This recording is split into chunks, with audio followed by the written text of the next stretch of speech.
Welcome to These Are the Blades of Our Lives, the figure skating show where I talk to you about figure skating like it is drama for our mama. And this week in figure skating, we had so much drama.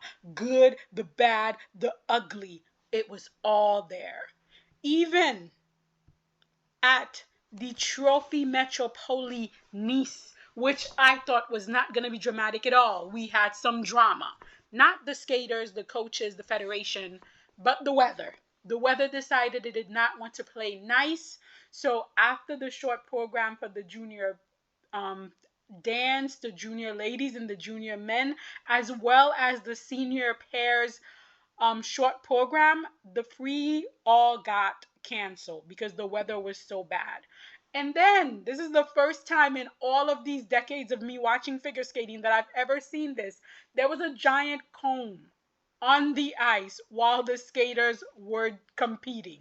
The comb was right there, and the camera kept focusing on it, and the skaters were skating around the comb. And I was like, yes, yes, this is the drama that is figure skating.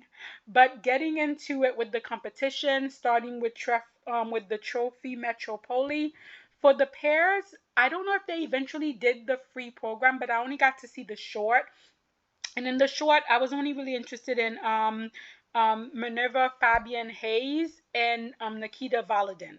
They had a really good short here, except for the fact that Minerva put down her hand in the side by side jump. But otherwise, all their elements look really, really good. I would have loved to see their free program to see where they are after their banging debut, but we got the short and they still look like they're in competition mode. And then in second place here was Isabel Gemez and Alexander Korovin. This pair has made so much progress. Like 2 years ago when they first became a pair, it was rough. It was rough. But fast forward to this competition in the short, and they really look like a pair. The twist looked good, the throw was okay, the side by side was okay, the lift was good. I mean, give them another 4 years and they may become something special. And then from the pairs to the men, where we got to see both competition, um I guess the saddest part was probably Alexander Selevko.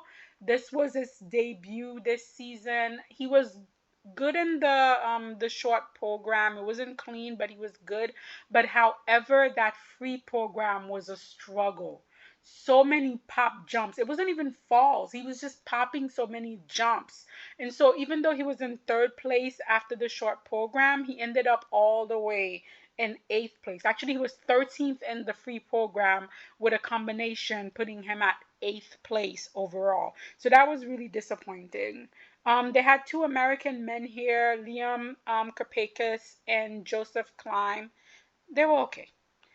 As always, Ivan Shumar Kato, whom I absolutely love for his performative, you know, programs. He's so into the characters he plays. He managed to finish fifth in the long program and fifth overall. And that's not with great jumps. He did it all on the back of the character that he was portraying. And then we also had in fourth place Andre Nodeback. He grew so much. Last season he was struggling with puberty, didn't quite have complete control of his jumps this season. You could see the struggle is a little less. He has a little more control over his limb. He looked like he also grew a little more. This was a much better outing for him to start off his season than he did last season. So I'm looking forward to see how he progresses.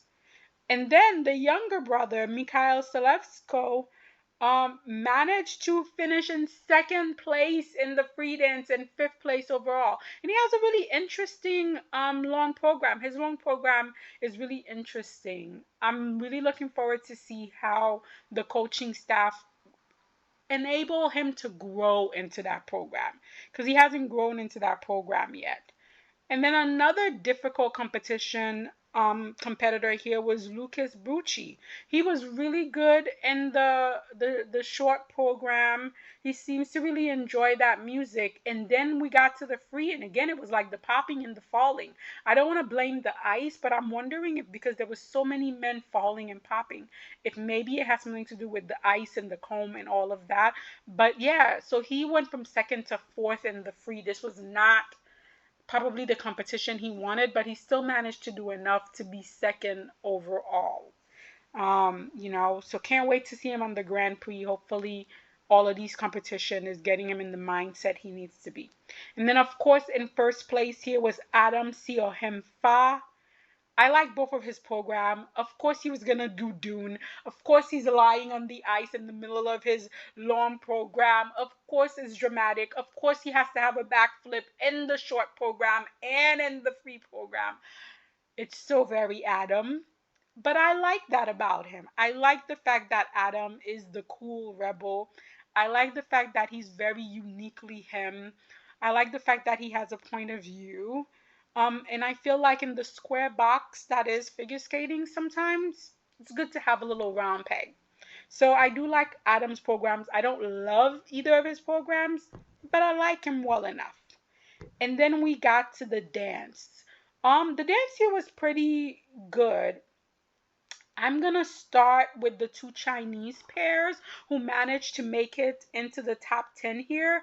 I really like where the Chinese dance program is going. They're really well packaged. The pairs are really well matched. They have really good basic skating skills. They don't skate on top of their blades, but they have really good edge. Yeah, a lot of polishing needs to happen here, but I feel like both Jisiwa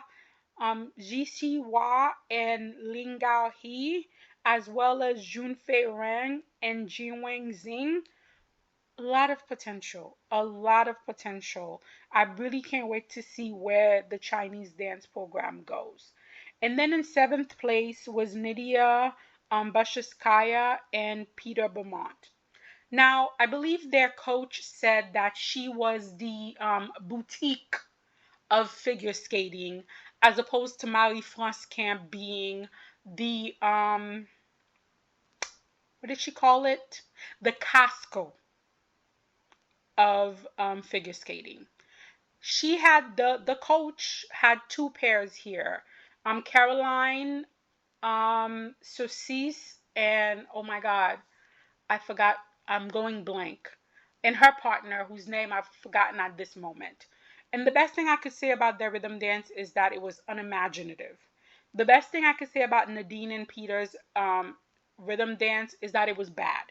The free dance, not that much better either. I'm sorry. If this is what the boutique has to offer, I don't want to shop at this particular boutique. To be fair, given what Costco has given us this season, I don't want to shop at Costco either. So now we have just two pairs left to save Ice Dance for me. And that is Piper and Paul. Yes, that is Paul, Piper, and Paul. And then that's from the boutique. And then from Costco, we have Marjorie Lajoie and Zachary Laga. So if Piper Gillis and Paul Poirier do not come with some of the best programs ever seen in the rhythm dance, then I really will be writing off the entire rhythm dance season and I will pretend like there is only 3.5 disciplines this season: men, women, pairs, and then the free dance. I will act like the rhythm dance doesn't exist. So, yeah, so they were in eighth place. Then in sixth place, we had Phoebe Becker and James Hernandez. I said I like both of their program. They have one of the few rhythm dances that I could stomach, and their James Bond free program is really nice. The programs are still skating them, but it's still early in the season, so I want to give them some time. And then I want to talk about my babies, Yuka Orihara and Juno Pereira. I still feel like the judges are not giving them the scores that they deserve. They have one of the few rhythm dance that I love, and their free dance is so much fun. I don't know why these judges are such haters. They have good speed, they have good musicalities, they have good connection. I'm here for this pair, and the judges need to get behind them. The judges suck. And then in third place on the podium was Ava Pate and Logan Bai. Again, this is a pair that doesn't really do much for me, but they are incredibly fast. I just realized how incredibly, I think they may have been one, not maybe the fastest pair here. Their rhythm dance is okay. It's along the line of what we're seeing from everybody else. And their free dance is okay. I think they're growing on me. I want to say that. They're growing on me. Because their rhythm dance wasn't horrible. So for that alone, they're growing on me. In second place was Caroline Green and Michael Parson. I really like their rhythm dance. That little weird. I like their rhythm dance. I love the costumes. I love the playfulness of it. I always felt like Caroline and Michael were probably one of the better match pairs out there. And is it just me? Did Michael have a growth spur? Am I delusional? I felt like they used to be pretty even in terms of their height, and now Michael is like a whole head taller than Caroline. Did I make that up? Anyways, I really like their rhythm dance. I like the free. I felt like if they had done that free last season, it would have been so much better because then they would have had the momentum behind them, and this free dance would have helped them build on the momentum. I just feel like it doesn't hit the same way this season than it would have if they had done it last season. But still, it's not a bad free program. Then we get to Allison Reed and Celeste Ambrolas Visil. You guys know I love this pair. I'm always rooting for them. And so it really hurts my heart because I don't like either of their program. Again, Casco figure skating, Marie-France Dubry. What are we doing, IM? What is going on over there at Gabar? I don't like this rhythm dance. It's gimmick. I don't like it. And then we get to the free dance, which Michael and Caroline beat them in the free dance, rightfully so. And I guess it's some kind of Barbie ballet. I don't know, guys. I don't know what the theme is. I know this pair loves to do theme dances. Someone will probably tell me what the theme of this free dance is on Twitter and put it in the comment what the theme of this free dance is because I don't know what it is. All I know is I don't like it. The little tutu she's wearing makes the lifts look awkward. It does not. Yeah, this is not the program. Yeah, I don't know what's going on in I don't like either of their program, and it breaks my heart to say that because you guys know I really like this pair. And then we got to the women. It was as to be expected. Um, I will say congratulations to Canada. Another Canadian woman now has the minimum tech requirement to compete at Worlds. Way to go, Canada! I've been manifesting Canada into the top 6, and it's happening. So, in third place here was Faye Ann Laundry. She's a really powerful jumper. She doesn't have the triple power or the difficulty, but her jumps she's got nice straight position in the air. She's got nice ice coverage. She's got good distance. I see potential here. I see potential. Unfortunately, Canada doesn't really send out their skaters to compete like they should. So I don't know if we're going to see Fien again this season, but it was a very good outing for her. She was 6th in the short program and then made her way all the way up to 3rd. Congratulations. And then we saw the return and debut of Nina Petrokina. You guys know how much I love Nina Petrokina because she's got those girthy jump, and I feel like Nina is really becoming more of a full skater. She's really digging her blade into the ice and gently pushing off. Her crossovers look better. Her spins look a little better. This wasn't a perfect outing. Again, it's the start of the season, but I'm glad to see where she already is, even at this early start of the season. Then we had Cheon Kim. What's her 3rd straight competition? The short program, she was on it, not a foot wrong. And I really do believe that Tron program works for her because Cheon's type of skating is sort of like this detached, cool type of skating, and I feel like a Tron works for that kind of skating because we're not going to get a lot of facial emotion from Cheon. She's just not going to do that. It doesn't seem like she's that kind of emotive person when she's on the Kiss and Cry, so we don't really get that when she's on ice either. And the long program, this was the first time all season that Cheon made a mistake. The last jump in her program, she did a little step out. Again, that's okay. That's perfectly okay. You need to have ups and downs in the season. And I feel like having this little hiccup here is going to fire her so that when we get to the Grand Prix, her first leg of the Grand Prix, she's going to be way much more motivated and able to just knock it out. Now, from the relatively calm Trophy Metropole, we made our way to Skate America, where the tea was hot and the drama was more than our mama could handle. So right off the bat, we found out that Isabel Flores and Ivan Desyatov were not going to compete. I personally thought it was maybe an injury, and I was hoping that, it wasn't anything major so they can quickly come back. Twitter, figure skating Twitter was ready to go to war. People were like, arm yourself. We're going after Skate America. We're going after USFS. We're going after US figure skating. They need to be taken down because I guess the conspiracy was that USFS, because of backdoor politic, switched out Isabel Flores and Ivan Desyatov for Annabelle Morozov and Jeffrey Chen. Logically, I was like, there's no way they could do that because Isabel and Ivan has beaten Jeffrey and Annabelle every time they've competed, and Isabel has one of the biggest online following, and surely Skate America is not stupid enough to do that. And then we come to find out exactly what happened. So it turns out that Ivan Desyatov is sanctioned with a temporary suspension due to allegation of misconduct.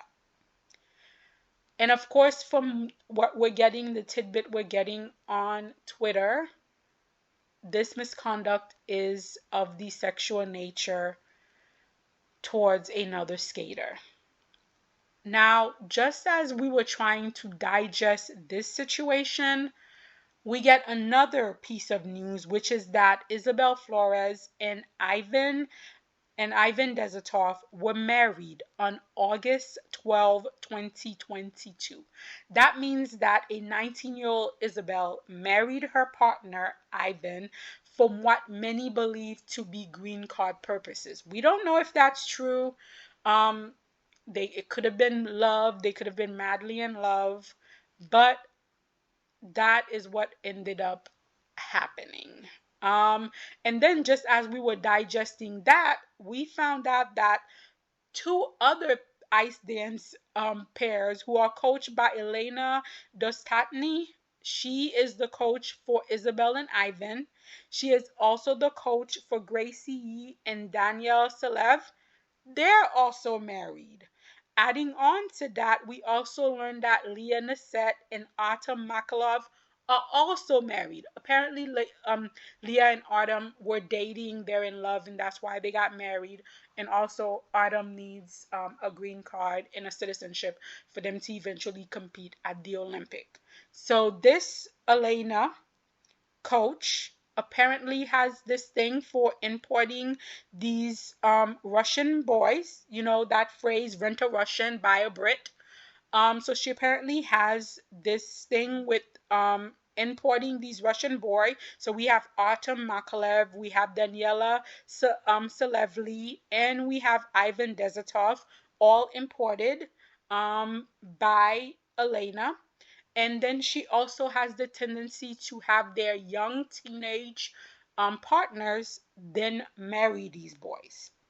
So we had that drama going off. Another skater who is not skating under Elena, Annabelle Morozov, and her former partner, Igor Eremenko, also got married on May 16, 2023.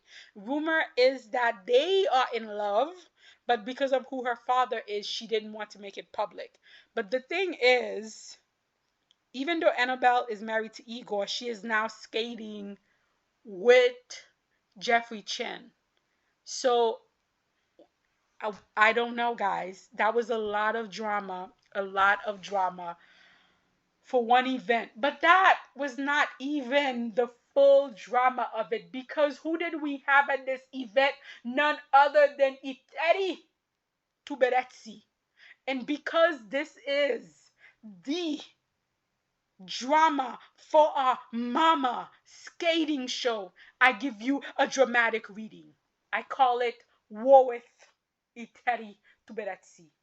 Once upon a time, there was a woman named Ekaterina. Ekaterina had a dream. It was complete domination of women figure skating.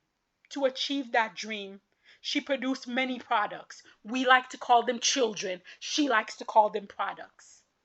Those products she produced, some would get broken, some would be destroyed, but the few, the strong, the brave would rise to the top and sweep all podiums for Ekaterina. Her first product, a lovely little girl, Yulia, wasn't quite as sturdy as Ekaterina wanted her to be. She broke right at the Olympic, at the Sochi Olympic, embarrassing Ekaterina. Ekaterina said never again. Next time, she brought out two products. One, the one and only Medvedeva. The other, the less favored, Alina Zagitova. The plan was for Medvedeva to be the champion, Elenina to be the spare. But at last, Ekaterina cannot control everything. And Medvedeva was injured before the Olympic, and they had to push forward Alina Zagitova to take that title. This time around, Ekaterina had the gold and the silver, but that was not enough for Ekaterina. She wanted a full sweep, and so she started her next round of product creation, and she created what was known as the Triple A. Aljona, she was born to be a diva Kostanaya. Alexandra, Sasha, Quad Queen Chusova, and Anna, the good daughter, Shebakova. Like the diva she was meant to be, Aljona would not play nice. She left, she came back, they broke her arm. She said, forget this, I'm gonna do pairs. I like to keep what's left of my limbs. Alexandra also left for a brief period, and her skating skill were improving, but the judges were like, no, Ekaterina bonus for you. So Alexandra took herself back to the one and only Ekaterina. As for Anna, the good daughter, she never left Ekaterina. Despite the smelling salt, despite the liquid diet, Anna and the 3 shrimp per day stayed true. But now Ekaterina had a problem. She needed more products, so she brought us 3 new replacement products. But out of those 3 replacement products, only one had full potential. She was the best product that Ekaterina had ever created. Kamila Valieva. And at the pinnacle of her power, as Ekaterina was about to have her full sweep of the podium, Kamila Valieva had the audacity to get in the way of her grandfather's drugged up burp, or the strawberry cheesecake that was also drugged up. Whichever way you wanted it, she got in the way of it and ruined everything. Ekaterina had nothing to do with any of it. Yes, there was over 30 medication inside of the system of a 15-year-old child, and one of them happened to be a doping, illegal substance. But let's forget about the other 29 and just focus on that one. Ekaterina had nothing to do with that. But nevertheless, because of Valieva and her grandfather's burp, Ekaterina's plans were ruined. But it's okay, because Ekaterina already had a line of brand new product lined up. She was gonna again try for world figure skating women domination. But then Putin, that damn Putin, ruined everything for Ekaterina by starting a war. Darn it! taught Ekaterina, but you can't keep a good Ekaterina down. So what did Ekaterina do? She was like, forget this. I'm taking over a whole other federation. Yes, the Georgian Figure Skating Federation, aka Russia 2.0. Ekaterina took over the Georgian Federation. But Ekaterina had a problem. You see, they had this girl, this Gabanova girl, who had the audacity years ago to say that Ekaterina's girls were winning everything because they did drugs. What did Gabanova know? Anastasia was never forgiven for making that statement. And Ekaterina refused to let her enjoy the Ekaterina 10% bonus. But it's okay, because there is a young girl coming up from Georgia up the rank. Ekaterina can wait for her. But in the meantime, Ekaterina had the ice dance, she had the pairs, and she had the boys. And doing the short program, everything was going as Ekaterina planned. Her boy was silver position with no skating skill. Her pair, we'll talk about them later. No, I'm sorry, her boy, bronze position with no skating skill. Her pair, we'll talk about them later, bronze position.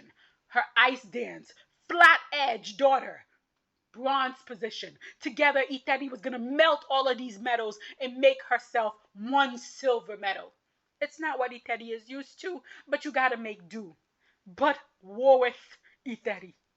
At the end of the day, despite the fact that she has the new face of diamonds are forever, but we hope Ekaterina's not forever, despite spending all of that good diamond money on white envelope dinner with the judges, the lazy boy let her down in singles. The lazy boy let her down in pairs. And then her daughter and son-in-law let her down in ice dance. And despite all of that diamond money leaving her hand, as well as her Putin stipend leaving her hand, Ekaterina walked away with nothing.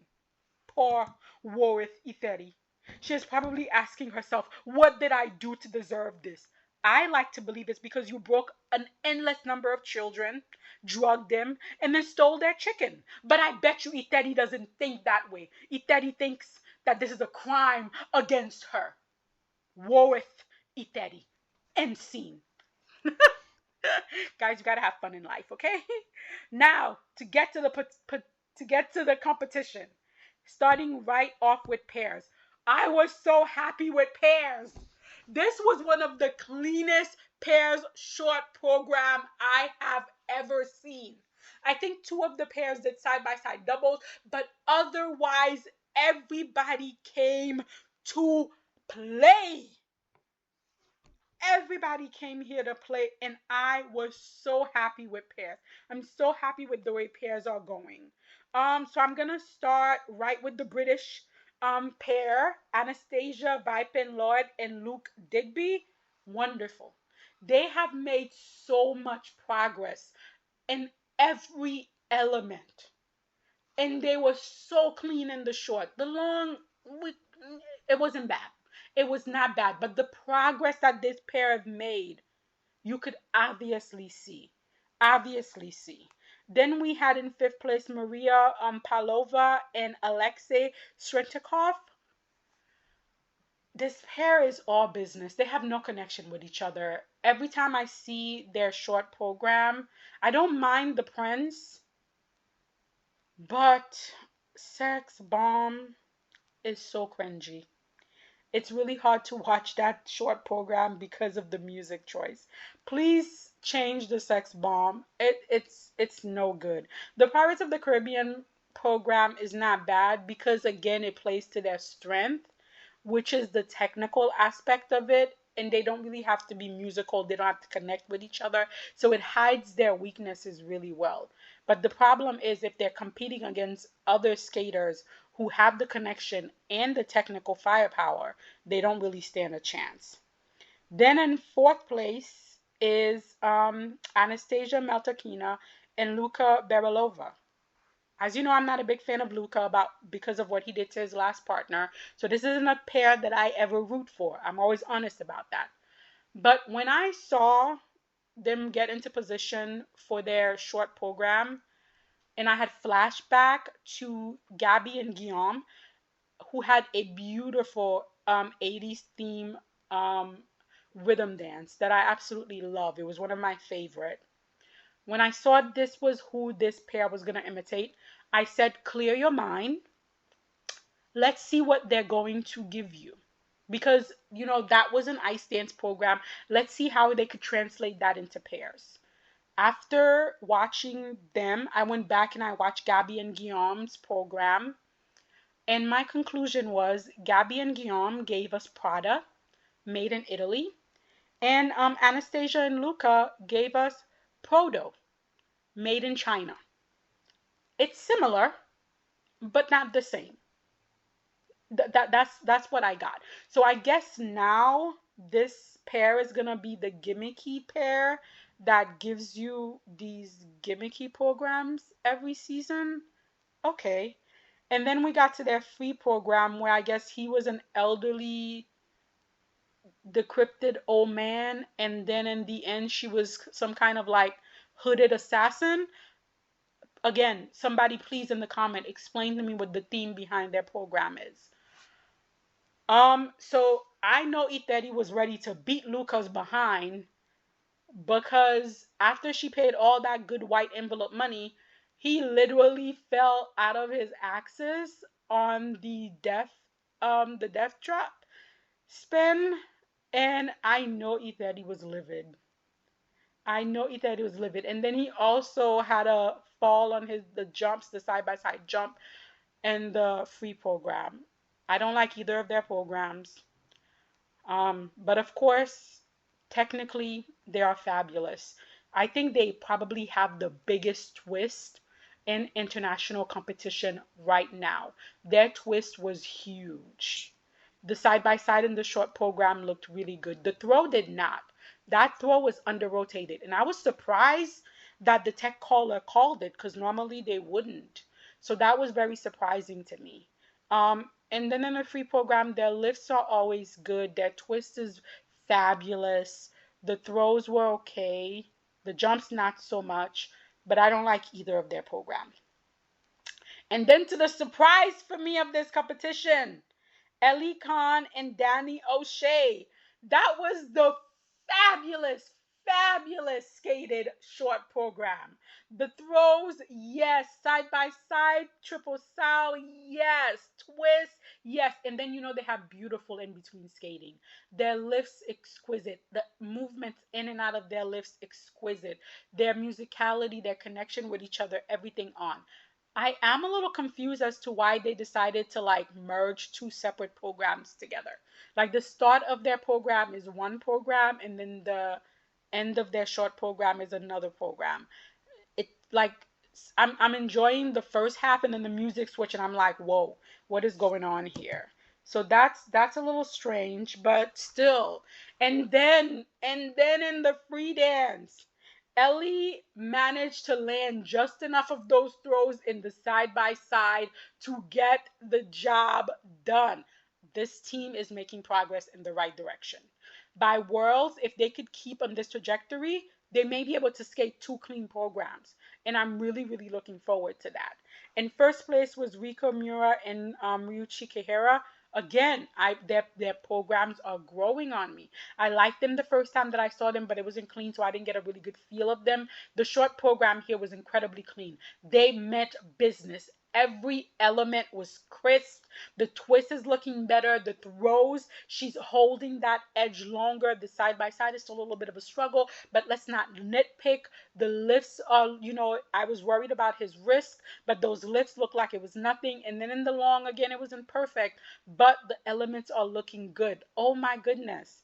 The three top pairs in the world really are going to go bloody all out for the title, and I am here for it. Pairs really restored my faith in so many things, so many things. And then we got to men, and oh my God, again, men was healing to my spirit, healing to my spirit. I felt really bad for Donovan Carrillo. Triple Axel let him down in the short program, and then like a lot of the jumps let him down. in the free, but you could see the skating skills are growing. You could see the edge is going. Donovan always had all the confidence, so he didn't need any help there. But I see the potential and I hope he continues. Then we had like Francois Prenard from France.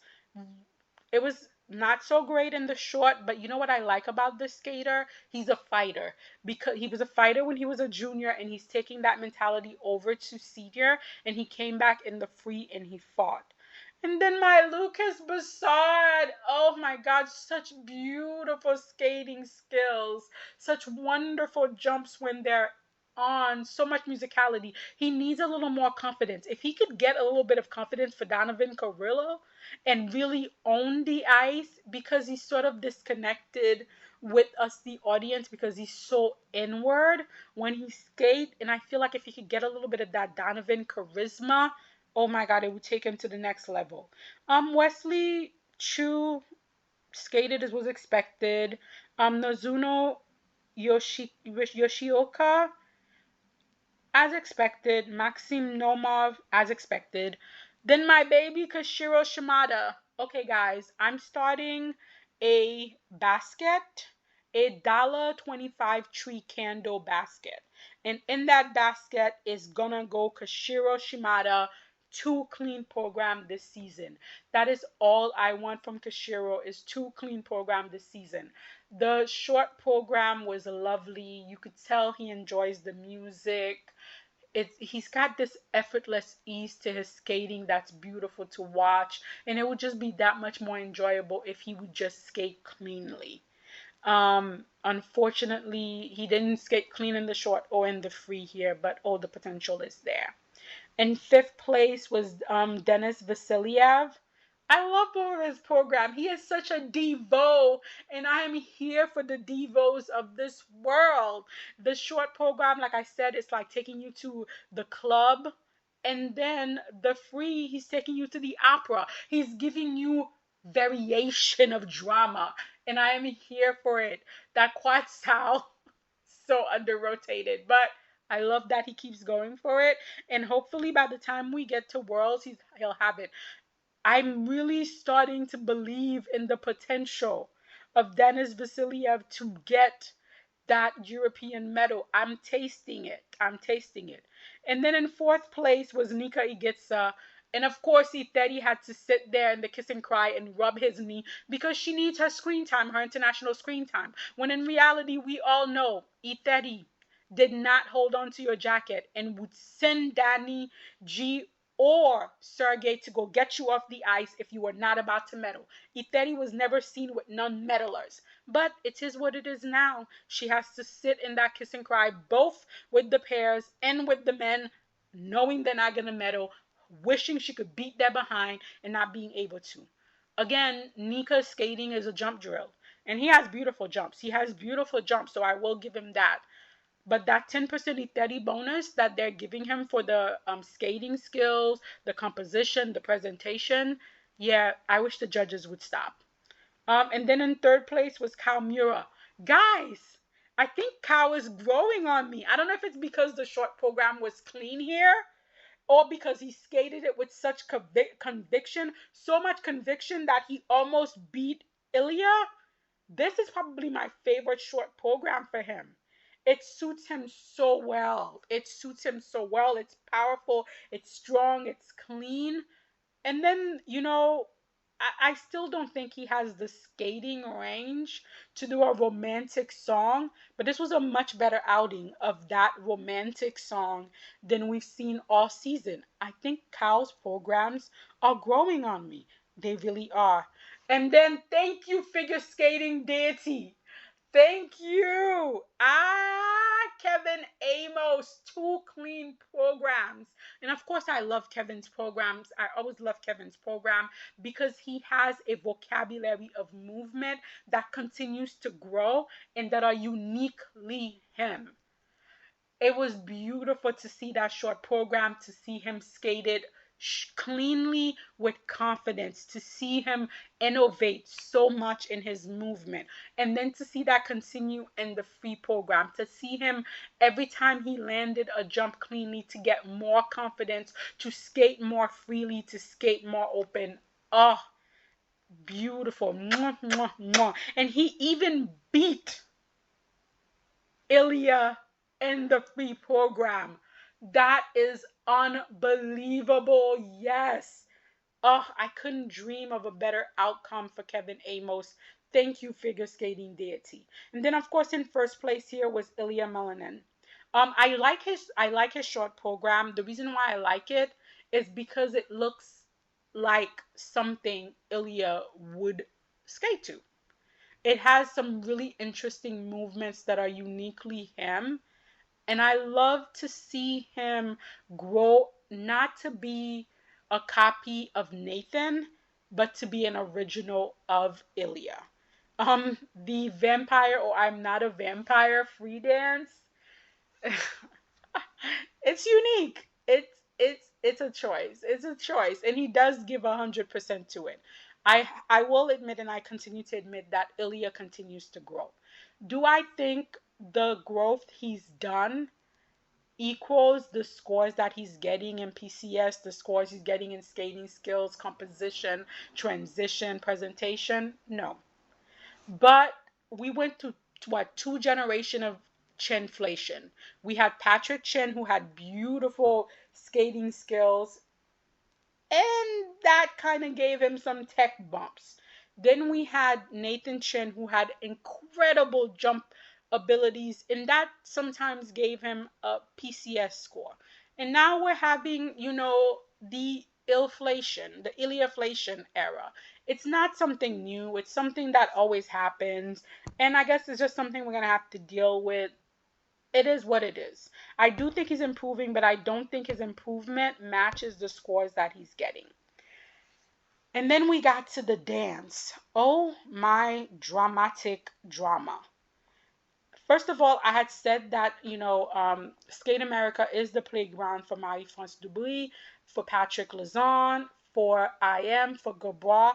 And if there was going to be a place where they could get Diana Davis and Gleb Smokin on the podium, it was going to be at Skate America. Now, even though I said this and I knew it was coming, it was still really hard to watch. It was still really hard to watch um, Diana Davis and Gleb Smokin be placed ahead of skaters who literally could skate circles around her. But anyways, getting right into it. In 12th and 10th place was Alicia Fabry and Paul Ayer. Ever since we got rid of like Sorensen, Skate Canada has really been pushing this team. Like this team is getting pushed like I've seen other teams be pushed that way. And what I don't understand is Canada has other teams that they could push to take that third spot inside of Canada. So what is it about Alicia and Paul that is making them push for them so hard? I said this at my last competition. This pair doesn't really do anything for me. Their rhythm dance is Their free dance is I felt really bad for Alicia because she took a hard fall in the free dance during the twizzle sequence. And whenever a skater takes a fall, it's always devastating. And that's why they went from 4th to 10th. In 9th place was Annabelle Morozov and Jeffrey Chen. I still don't understand the dress for the rhythm dance because we're doing James Brown in a salsa dress, but okay. But then we got to the free dance, to the Star Wars dance, and Annabelle has a new dress, and that immediately makes the program that much better. Yes, guys, I am that shallow. A change in dress automatically plus PCS for me. The program looks so much better. Again, I think there is potential in this pair. They just need to be given time. And if there isn't potential, Annabelle has a husband just waiting there. So I guess there's that option. In eighth place was Elizabeth Techchenko and Alexei Kilikov. I told you guys how much I like this pair in junior, and I still like this pair in senior. There is something so interesting about this pair. They have a balance of everything. Their lifts are difficult, their edge control is good, their skating skills are good. Everything about this pair is good with a lot of room to grow to become great. So I'm really looking forward to this pair. And then Marie Jade Laurent and Romain Lagat, another pair that I really, really like. I don't understand why they were in sixth place after the rhythm dance because I thought they did really well. But the judges have never gone with this pair, and I guess that's just going to continue. Unfortunately, in the free dance, one of their lifts just went completely kibosh, and that's what landed them in seventh place. But I doubt the judges were going to push them that far higher, even if they hadn't made a mistake. And then in sixth place was Catherine Maskova and Daniel Mazek. I feel like in this competition, Catherine and Daniel have the best skating skill of everyone. And I mean everyone. Everyone that was skating here, Catherine and Danielle have the best skating skills. Like when they turn the corner, their edges are so deep. Their speed, but they don't have the right political power. They don't have the right political push behind them. And I like both of their program. I like their interesting use of the cartwheel and the rhythm dance. I love their interesting use of the board touching in their free dance. I just feel like they don't have the political pull, and so it's going to be a hard climb for this pair. Then in fifth place was Leah Nasset and Adam Makalov, another pair that I felt have incredibly good skating skills, better than some of the seniors they're competing against. And this pair, I feel like they do have the political power and they probably will get ahead faster than Katerina and Danielle. Again, I really like their rhythm dance. It's fun, it's funky. And I really like their free dance. This is a well packaged, well thought out young pair. And I definitely see them making their way up the ladder in the coming years. And then in fourth place was Diana Davis and Gleb Smokin.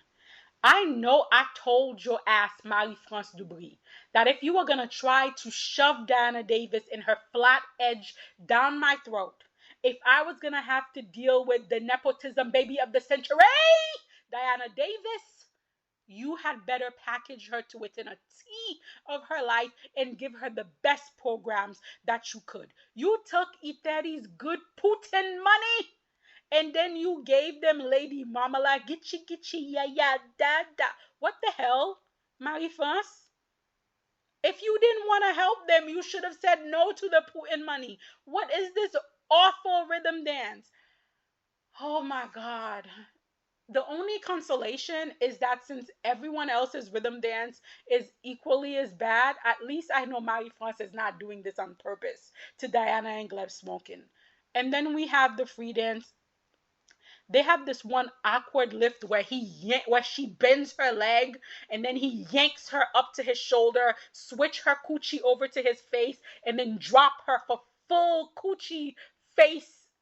I, I don't know. I don't know. I don't I don't like it. I don't like it. And then on the podium was Olivia Smart and Tim Dyke. Oh my gosh. So after that rhythm dance, which I really like, they have one of the few rhythm dances that I really like. I thought they did really well. And I don't know, I guess they missed the level, they missed the connection, they were too far apart. I don't know what reason the judges found, but I knew they were going to find some reason to put them, under so they could put nepotism baby of the century Diana Davis and her flat edge over, but they found a reason. But then came the free dance. First of all, right off the bat, Olivia looks fabulous. She got a new dress. Apparently, it was designed by none other than Madison Chalk. And you guys know how shallow I am. The dress immediately was positive 0.2 positive 0.3, positive 0.5 on all GOE. Automatically, they have me. I had said before that I was reserving judgment on the Dune program because it wasn't clean. At their last competition, they looked a little shaky. I like this program. There is so many interesting movements and interesting lifts. They're not, I feel like they don't have the emotional connection yet as a pair to do anything romantic, anything musical.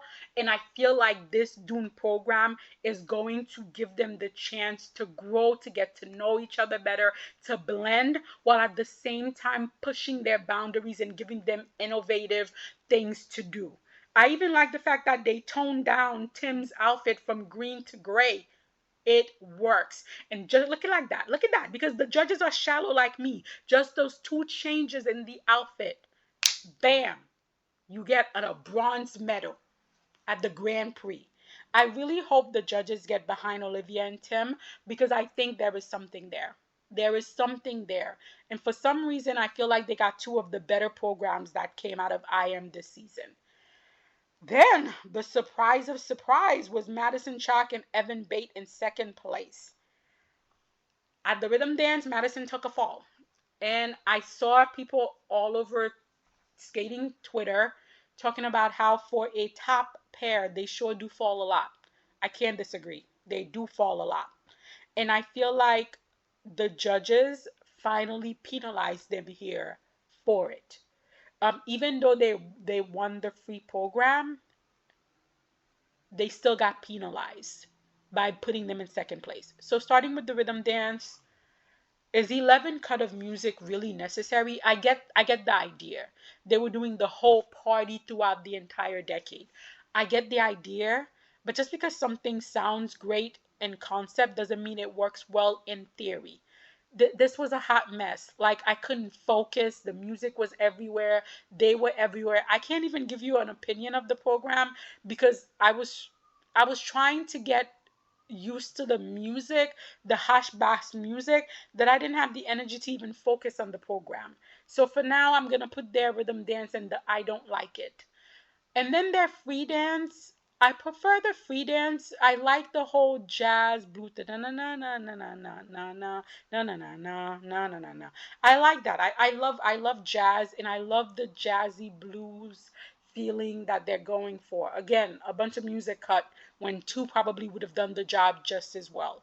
Now, what I think happened here, I think the judges could have given them enough points in the free dance for them to win here at Skate America, but I think the judges are tired of awarding them titles. I think the judges sent a message to IM, and I think the judges are probably sick of IM and their consolidation of power. I think the judges sent a message to Marie-France Dubry. I think the judges sent a message to Madison Chalk and Evan Bates, which is we gave you the first world title, which the Italians probably should have won. We gave you the second world title, which probably the Canadians should have won. We're not giving you a third world title, even though it's going to be in America. You're going to have to come and you're going to have to win your third world title. I think that's the message that the judges are sending to IM, to Marie France, and to Madison Chalk and Evan Bate. Get your shits together. And then in first place here was Lila Lewis Lila Fear and Lewis Gibson. I like their rhythm dance. There's nothing offensive about it. There's nothing great about it. It's a perfectly serviceable rhythm dance. I still don't like that free dance. They still have that hideous Raygon T-Rex leg thing going on. It's not aesthetically pleasing. Yeah, I don't like this. Yeah, I don't like the program. But they did enough. They did enough to win here, and rightfully so, because Madison and Evan needs to stop falling. And then we got to the women, and the women was my everything. Everything. I'll start with 10th place, which is Minsha Kim from Korea. Again, skating Twitter was pointing out the fact that Minsha, her jump technique is very similar to Isabel's jump technique. And they were pointing out the fact that people don't pick on Misha's jump technique. But then Misha gets penalized for her jump technique. The judges penalize her for her jump technique, which is why she's always 10th. She's not on the podium because of her jump technique. So that's the reality of it. So she was in 10th place here, but she has that beautiful spiral where she does the arm wave. That's just beautiful to watch. And she has a beautiful triple toe, triple toe. It's got beautiful height. It's got covers nice distance. Yes, the fact that she does a full 90-degree bow to the ice, not aesthetically pleasing, but she does have a lot of power and height and ice coverage to those two jumps. In ninth place was Olga Mikotina. Um, Olga is a skater that I always like. She's very musical. She's very artistic. She presents well. The jumps just not there. The jumps are just not there. Then in eighth place was Livia Kaiser. You guys know how much I love the girthiness of her jumps. Oh, they're delicious.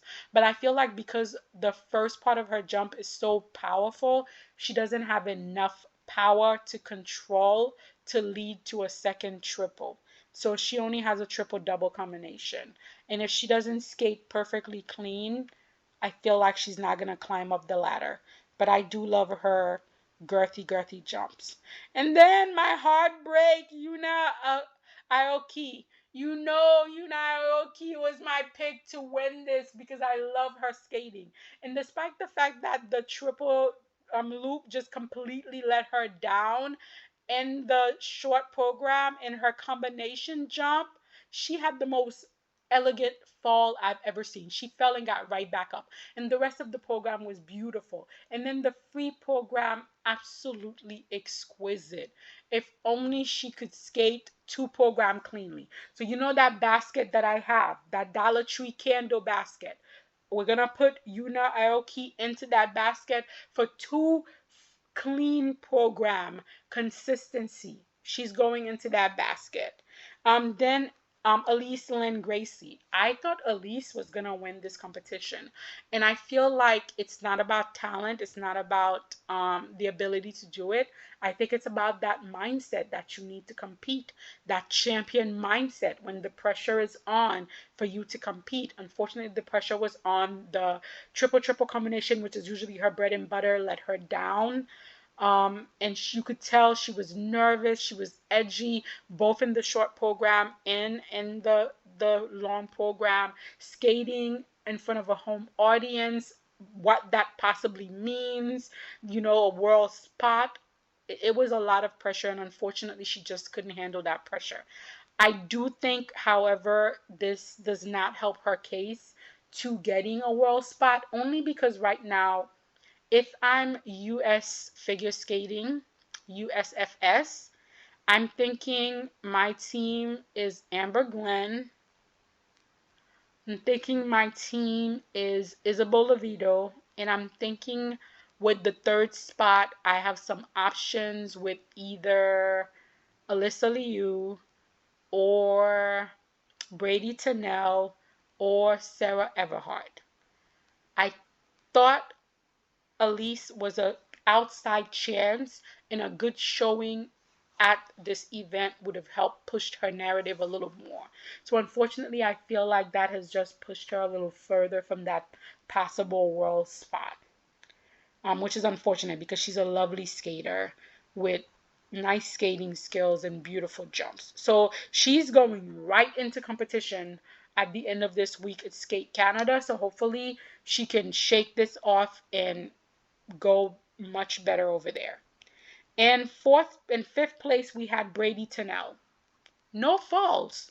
Listen, Brady is making a comeback, and slowly but surely. The jumps were under rotated, absolutely. Glad the tech caller called them, but there were no falls. So she's making her steady progress. At least I don't remember her taking a fall. Did Brady have a fall? She didn't have a fall in the short program. Did she have a fall in the long program? I can't remember. Um, Again, not a huge fan of either of her program. Lord of the Dance, not really one of my favorite for figure skating. But she did what she could. She was in second place after the short program, which I thought was very generous because they didn't call her under rotation, which I thought was very generous. But overall, she was in sixth place after the long, where they did call her under rotation, and fifth overall. In fourth place, and she managed to pull herself all the way up to second place in the free program, was Nina Pinzaroni. I wish Nina would work with a different choreographer, but I guess she's going to be firmly a Benoit skater. There's nothing wrong with either of her programs. I feel like right now both of her programs are skating her, and she probably needs to rise up to skate them. I would have had Nina on the podium at this competition, but a lot of her jumps got called in the short program, which put her in fifth place. And then even though she was in second place after the free, it wasn't enough to overtake Isabel Levito. And third place is Isabel Levito. She was first in the short program, which I didn't agree with, but that's okay.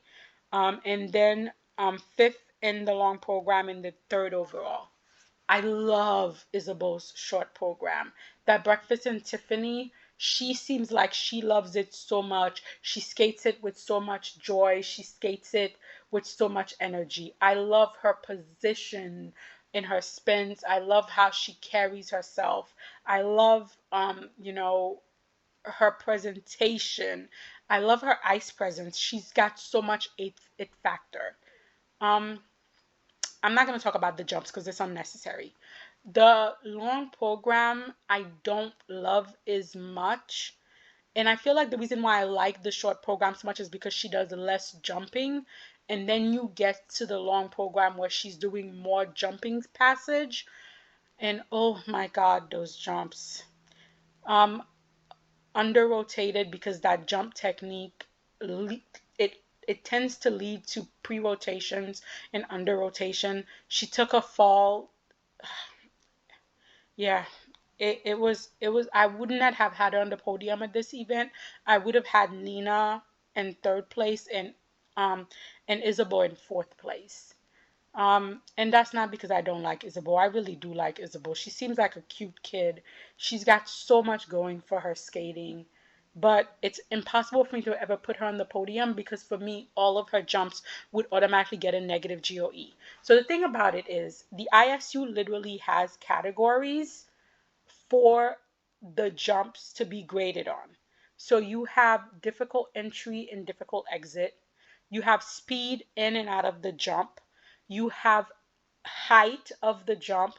You have ice coverage. You have air position.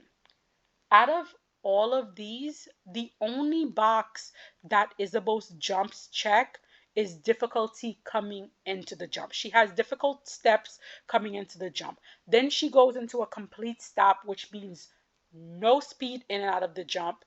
Her air position is not attractive. She barely gets off the ice. She doesn't cover any ice. Like she literally only checks one of the box. So I do not understand how you can then give those jumps positive GOE if she's only checking one box. And those are the rules set by ISU. And these are ISU judges giving her a positive GOE. So that baffles me. So anyhow, in second place here was Rika Watanabe. Oh my God, Rika. I'm gonna put Rinka in my basket, and I'm gonna ask for consistency from Rinka because Rinka is one of those skaters who can be anywhere from like third to 12 at any given competition. She's that inconsistent. What I love that Rinka did here is she took out the triple axel both in the short and the free and focused on going clean. And she was clean here. She was very clean here. And again, I like both of her program. They're very Rinka-esque program. Rinka has really nice edge, which is very typical of the Japanese skaters. And she's got good ice coverage. And when her jumps are on, they have good flow. They cover the distance. They look good in the air. not a lot of difficulty going in or out of them, but she meets most of the criterias. So I was really happy for Rinka here. But the joy in my heart was Wakaba Higuchi. After the short program, I felt like Wakaba Higuchi should have been first. But of course, it's not figure skating if they are not screwing over Wakaba Higuchi. And so she was fourth after the short program. How? I don't know. But in fourth, I love her short program. I love her long program. Going up the hill, she skates it with so much passion. Her step sequence in that long program, it's a work of beauty. Wakaba has always had so much power, so much strength, so much ice coverage. She's so fast.